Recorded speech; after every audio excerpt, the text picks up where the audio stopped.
নমস্কার বন্ধুরা, কেমন আছো সবাই? অপর্ণার রান্নাঘরে তোমাদের অনেক স্বাগত। বৃষ্টির দিনে বাঙালির প্রিয় খাবার হলো খিচুড়ি, আর সেই খিচুড়ি যদি হয় খাসির মাংস দিয়ে তাহলে তো আর কথাই নেই। আজ আমি তোমাদের দেখাবো খাসির মাংসের ভুনা খিচুড়ি। রেসিপিটা দেখার আগে তোমাদের কাছে একান্ত অনুরোধ, আমার চ্যানেলটাকে সাবস্ক্রাইব না করা থাকলে অবশ্যই চ্যানেলটাকে সাবস্ক্রাইব করে আমার পাশে থাকবে।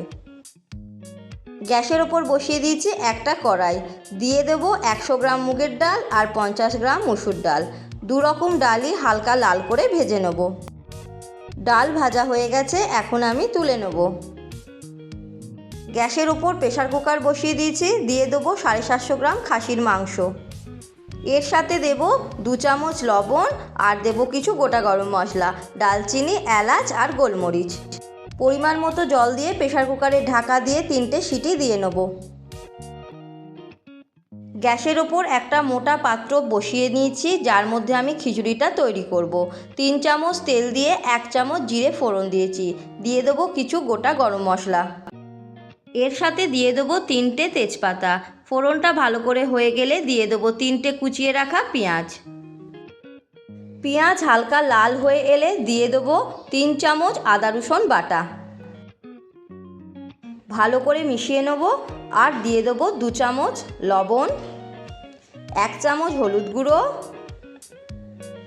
1 চামচ ধনে গুঁড়ো, 2 চামচ লাল লঙ্কার গুঁড়ো।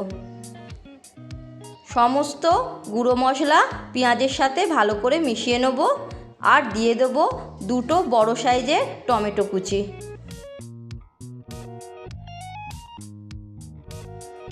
সমস্ত মশলা ভালো করে কষিয়ে নেব আর এরপর দিয়ে দেবো সেদ্ধ করে রাখা খাসির মাংস।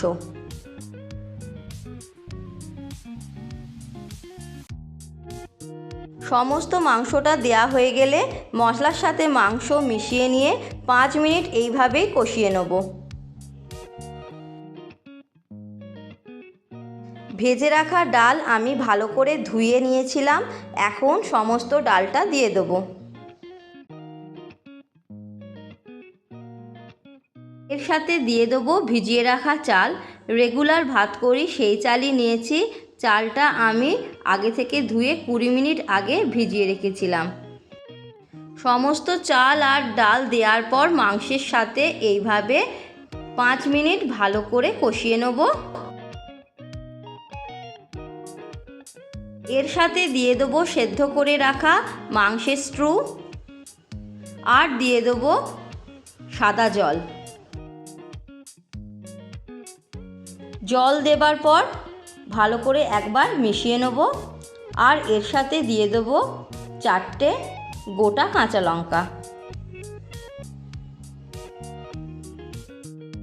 একটা ঢাকা দিয়ে খিচুড়িটা এইভাবেই হতে দেবো। খিচুড়িটা আমার অলমোস্ট হয়ে গেছে, এখন দিয়ে দেবো 2 চামচ ঘি আর দিয়ে দেবো 1 চামচ গরম মশলা গুঁড়ো।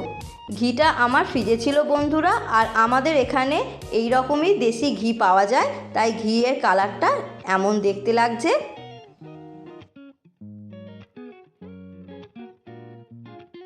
ঘি আর গরম মশলা দেওয়ার পর ভালো করে মিশিয়ে নিয়েছি, আরও একবার ঢাকা দিয়ে 5 মিনিট এইভাবেই রেখে দেবো।